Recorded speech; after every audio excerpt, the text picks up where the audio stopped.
Coucou tout le monde, j'espère que vous allez bien. Aujourd'hui, j'avais envie de vous retrouver pour répondre un petit peu à une de vos questions. Vous m'avez beaucoup demandé en fait qu'est-ce que j'avais pris pendant mon voyage à Bali, les différentes affaires, ce dont vous pourriez avoir besoin si vous vouliez faire un petit peu la même chose. C'est le dernier jour aujourd'hui, je vais partir. Je me suis dit que c'était peut-être plus facile au moment où j'allais ranger et rapatrier toutes mes affaires d'un peu partout pour vous montrer tout ça. Écoutez, la première chose que j'ai prise, c'est mon tapis de yoga. C'est un tapis de chez Baya. Je l'ai pris parce que justement c'est un tapis qui a la particularité d'être recouvert en fait d'une texture qui lui permet d'être antidérapant. Plus on transpire, plus on accroche sur le tapis. Et moi, le problème c'est qu'ici il fait tellement chaud que je glisse non-stop. Par exemple en chien tête en bas, j'avais toujours tendance à faire et à finir presque en planche.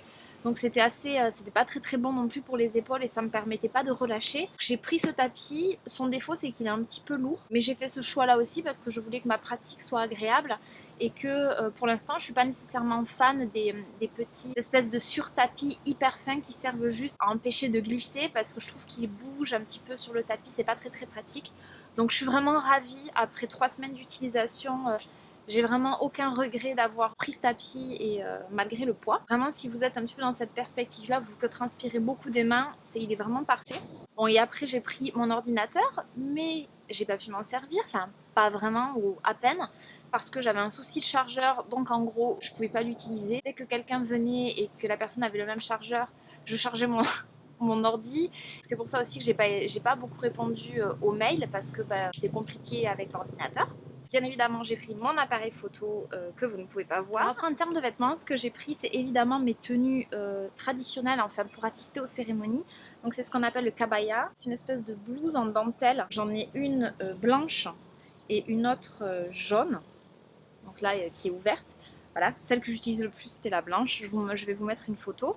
Après, j'avais donc 3 couleurs différentes de ceintures et 2 sarongs. Donc le sarong, c'est un petit peu ce que nous on va appeler paréo, mais qu'ici on utilise en tant que jupe et quand on prie, quand il y a des cérémonies, on doit les mettre. C'est en fait des grandes pièces de tissu. Alors moi j'ai pris des assez traditionnels et celui-là, il y a tout un système de nœuds à faire. Si ça vous dit, je vous ferai une vidéo sur tout ça. Je les avais achetés il y a 3 ans quand j'étais venue parce qu'en fait, comme j'assistais à beaucoup de cérémonies, à chaque fois c'était un petit peu chiant de devoir emprunter les hauts et tout ça aux filles de l'ashram. Donc j'ai acheté de la dentelle à une membre de l'ashram et je suis allée faire le kabaya chez une couturière. C'était tellement pas cher. Je crois que j'avais payé quelque chose comme 6 euros et quelques la grande pièce de tissu et je crois que j'ai payé 3 euros quelque chose comme ça, le tailleur. Bon, après, il me faisait les prix des locaux parce que comme j'y allais avec les membres de l'ashram, à chaque fois, c'était trop drôle parce qu'ils discutaient pour que j'ai les mêmes prix que eux. Donc c'était assez rigolo. Après, j'ai pris des vêtements de yoga, évidemment, des tops. Donc en fait, j'avais celui-là déjà avant de partir. J'adore parce que le dos est magnifique. Et je l'ai retrouvé après en prune. Voilà. Et ça, c'est quelque chose que j'utilisais pas trop avant. Enfin, je l'utilisais mais dessous mes hauts. Mais jamais j'avais envie de montrer mon ventre comme ça. C'était un truc que j'appréciais, enfin, qui était compliqué en tout cas pour moi. Et là, il faisait tellement chaud qu'en général, je commençais avec ça, avec un débardeur dessus. Et après, je l'enlevais parce que j'avais beaucoup trop chaud. Et au fur et à mesure, j'étais aussi plus confortable avec mon corps. Je pense que j'accepte de le montrer un peu plus et je suis plutôt contente. Donc, je travaille sur moi. Après, des leggings de yoga, un short aussi. Le seul truc, c'est que je les avais pris tous plutôt en coton. Et je pense que la prochaine fois, je vais réfléchir à quelque chose de différent parce que c'était un peu trop chaud. Peut-être des matières un petit peu respirantes. Mais très généralement, c'est des matières en synthétique. Et au final, ça finit par avoir des odeurs que j'aime pas trop. Donc je sais pas, je verrai la prochaine fois. Et après, des débardeurs, voilà, des choses comme ça que j'utilisais parce que je faisais quand même au moins 2h30 de yoga par jour, un peu plus. J'étais tout le temps en train d'utiliser les hauts, de les laver. Bon, des fois, je les lavais pas à chaque fois parce que de toute façon, ici, très sincèrement, on transpire au bout de 5 minutes après la douche. C'est hyper humide. Au niveau des fringues, en fait, j'ai souvent porté les mêmes choses. J'ai un short en jean, un petit short noir, juste une robe, une espèce de truc qui fait en fait robe, jupe, un petit peu tout à la fois. J'ai choisi des matières qui étaient légères. Et aussi un truc que je me suis acheté ici qui est trop cool, mais je pense que mon chéri va dire que c'est un pyjama, c'est ce pantalon là. C'est trop agréable, on a l'impression de rien porter Et ici, c'est vraiment, il faut vraiment penser à ça si vous voyagez dans des pays comme, enfin en tout cas l'Indonésie, c'est qu'il fait super chaud et que tout ce qui est matière synthétique, ça fait transpirer à fond et on pue. Pour être très clair, il vaut mieux privilégier quand même des matières naturelles comme le coton, le lin, enfin des choses comme ça, et les laver voilà un peu à la main régulièrement, et puis ça va très bien. Des débardeurs. Et un truc que j'avais ramené en fait là de la dernière fois où j'étais venue aussi, c'est un paréo qui a été cousu juste sur les côtés, et donc ça fait une espèce de grande robe avec juste une ouverture ici. Je pouvais le porter en truc pour apérer la plage, comme haut, comme robe. Ça c'est vraiment trop pratique. J'espère que je vais arriver à en trouver un nouveau avant de partir, parce que même en France l'été j'aime bien le porter. Quand il fait très chaud, c'est super agréable. Voilà la pile de trop qui est en fait la pile de toutes les choses qui étaient trop chaudes. Alors pas vraiment celle-là, ça c'était plus un espèce de poncho comme ça que je pouvais utiliser des fois le matin ou le soir parce qu'il y a beaucoup de moustiques. Ça je l'ai utilisé, mais bon là après j'avais mon t-shirt à manches longues que je prends pour l'avion. Cette blouse là qui, bien qu'elle soit très jolie, elle est en synthétique, donc je transpire trop dedans, donc je la mets pas. Après je sais pas pourquoi, j'avais pris une chemise en jean, peut-être que je la mettrai dans l'avion, et un sweat comme ça en me disant que peut-être il ferait froid le soir. Non, définitivement, quand il a fait froid le soir pour les balinés, il faisait 22 degrés. Donc non, il fait pas froid. Vraiment, ça sert à rien de prendre trop de trucs en se disant si jamais il y a un coup de frais, ça sert pas à grand chose. Et après, bon, j'avais un grand pull comme ça, mais ça c'est pareil, encore une fois, c'est pour l'avion, parce que quand je suis partie, il faisait genre 5-6 degrés, je pouvais pas non plus arriver en débardeur à l'aéroport. Et après, je me suis acheté ce truc là qui est en fait un espèce d'immense kimono.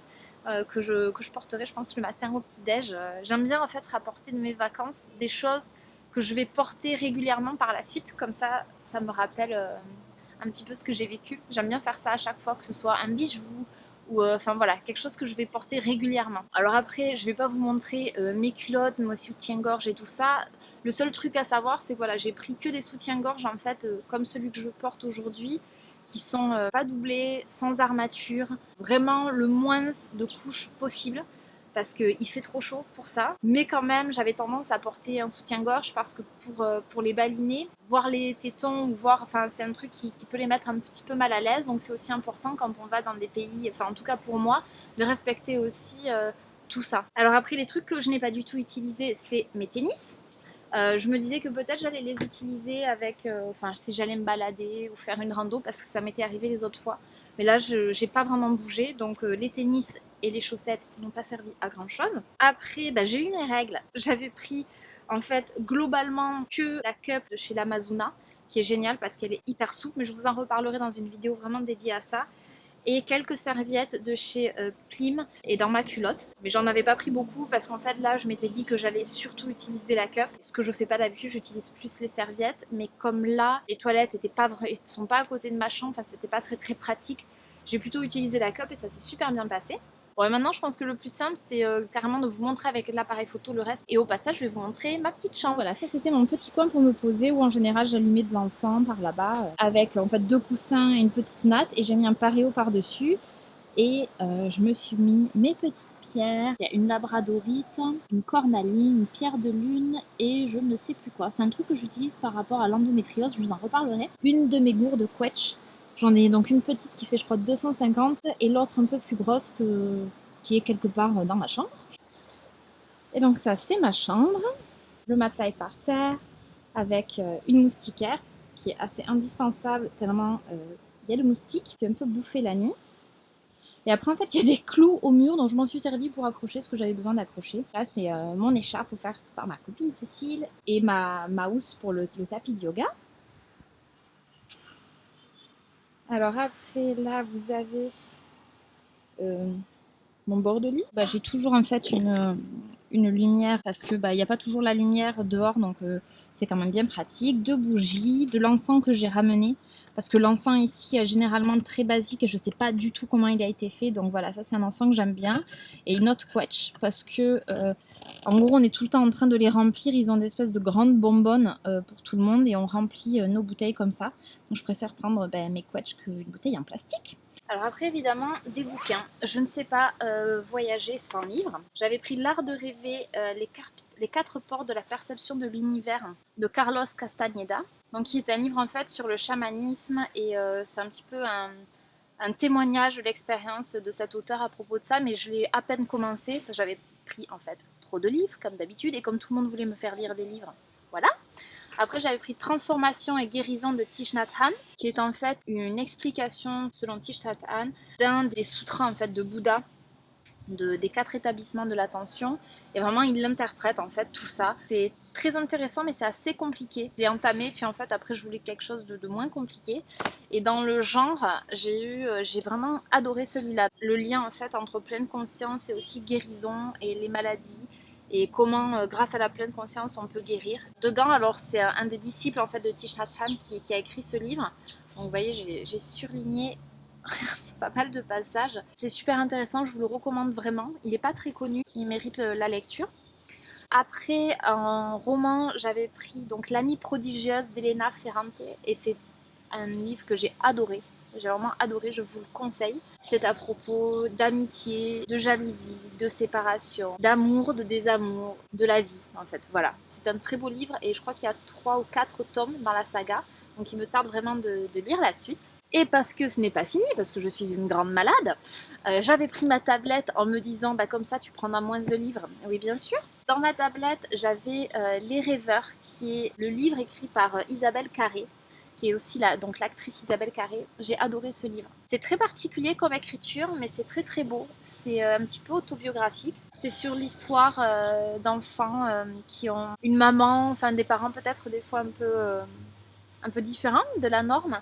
Et comment ils ont pu vivre tout ça et quand nous-mêmes on se sent peut-être un peu différent aussi. Enfin voilà, l'écriture est très chouette parce qu'elle n'est pas habituelle et en même temps c'est magnifiquement écrit. Donc vraiment je vous conseille ce livre voilà, d'Isabelle Carré, c'est un très beau livre.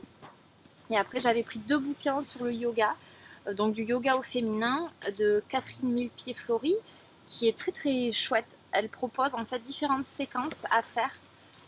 Donc à la fin, vous voyez, il y a différentes séquences complètes, que ce soit anti-stress, tonus et vitalité, stabilité, équilibre, enfin voilà.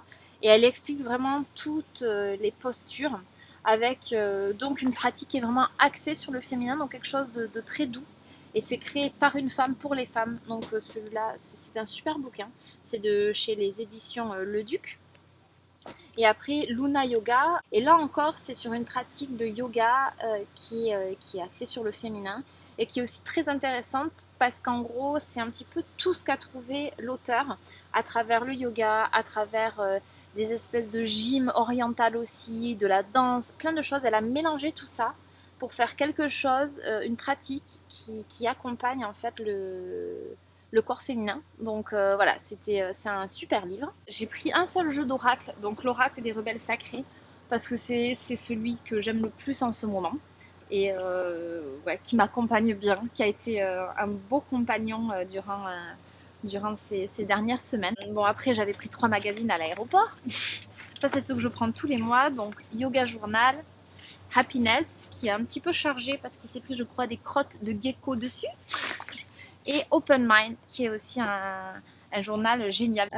Et après, bah, j'ai toujours avec moi des petits carnets, des stylos pour écrire mes idées, mes prises de conscience, mes révélations, voilà, un petit peu ce qui m'arrive. Et aussi, j'ai des écouteurs Bose que m'avait donné mon chéri, qui en fait coupent le bruit environnant. Donc ça, c'est plutôt pour dans l'avion. Mais voilà, on peut écouter de musique, mais pas tant que ça en fait. Ouais, c'était plutôt silencieux. Enfin, silencieux.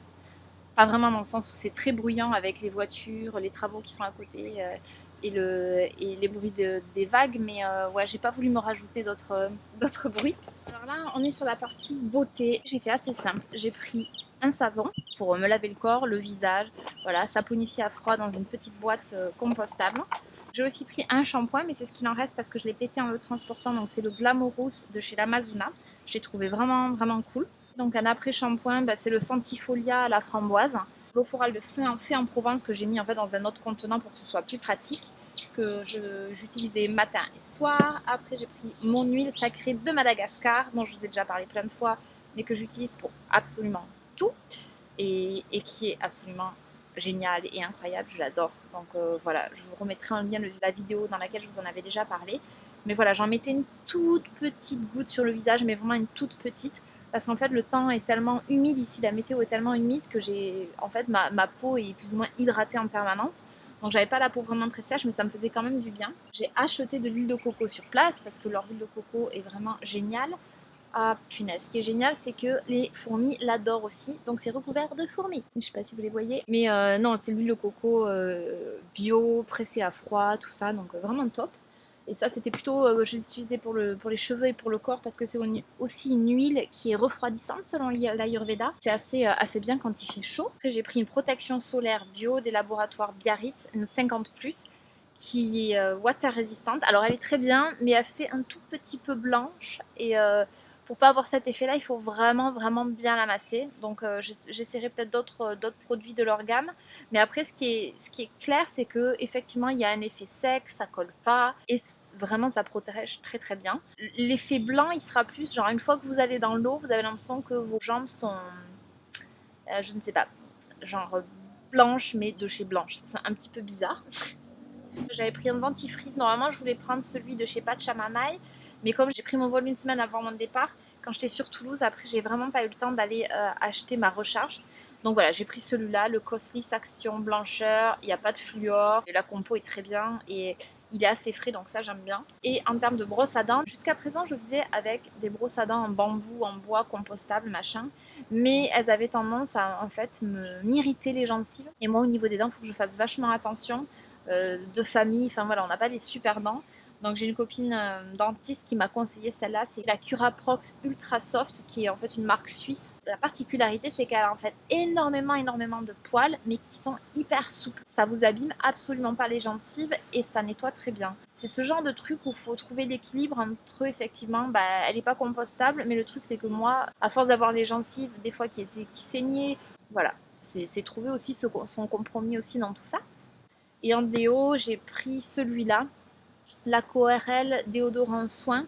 Pareil, parce que d'habitude, j'utilise le Fresh Up de chez Pachamamai et voilà, j'ai pas eu l'opportunité de le trouver sur Toulouse. Bon, il était très cool, la compo est parfaite et bon, après, néanmoins, je l'utilisais pas tout le temps parce qu'au final, en termes de transpiration, j'avais l'impression que j'étais tout le temps transpirante, mais par contre, il n'y avait pas vraiment d'odeur. Donc ça, je sais pas à quoi c'est dû, peut-être l'alimentation, mais c'était particulièrement cool. Et de l'huile essentielle de menthe poivrée parce que ça rafraîchit. Après là-dedans, j'ai pris des élastiques, des trucs enfin bon, voilà, pour les cheveux, mon peigne en corne que j'ai depuis une éternité et ma brosse en bambou. J'avais pris un tout petit peu de maquillage, mais en gros un mascara de chez Lily Lolo, juste une poudre pour matifier quand voilà, parce qu'en fait, quand on fait les cérémonies, à chaque fois, ils aiment bien quand je me maquille un petit peu à l'ashram. Les filles, elles aiment bien ça, donc voilà, c'est toujours rigolo de le faire. Et j'ai pris un mascara aussi parce que la dernière fois, elles avaient aimé que je leur fasse l'eyeliner, donc je l'avais repris pour ça. Et aussi l'anti-cerne, parce qu'il y a vraiment des fois où je dors tellement pas que là, pour le coup, c'est quand même assez utile. Et j'avais aussi pris l'huile essentielle de Ravinsara, de chez Tsara, qui pour moi est la meilleure. Parce qu'elle sert à beaucoup de choses, que ce soit les boutons, ou si jamais, je sais pas, vous êtes enrhumé, vous vous sentez pas bien, enfin, elle est vraiment cool par rapport à tout ça. Après, j'avais pris mes malas de chez Sandy, donc j'en avais pris un, donc c'est un mala intuitif. Un deuxième en bois de santal que j'aime beaucoup avec un petit pompon bleu et des perles en turquoise. Et un autre rose, alors je me rappelle plus des pierres, mais que j'aime aussi beaucoup. Voilà, donc j'en avais pris 3. Quelques boucles d'oreilles. Voilà, en gros, j'ai surtout porté les malas. Là-dedans, il y a tout ce qui est ibuprofène, paracétamol pour me soulager pendant les règles. Mais finalement, je l'ai très peu utilisé en fait, grâce à la retraite. Donc je vous en parlerai dans une autre vidéo de tout ça. Et je suis vraiment ravie. Ça a un petit peu changé ma vie. Et après, je me suis pris ma spiruline, que j'aime beaucoup, de chez Dana Spirulina.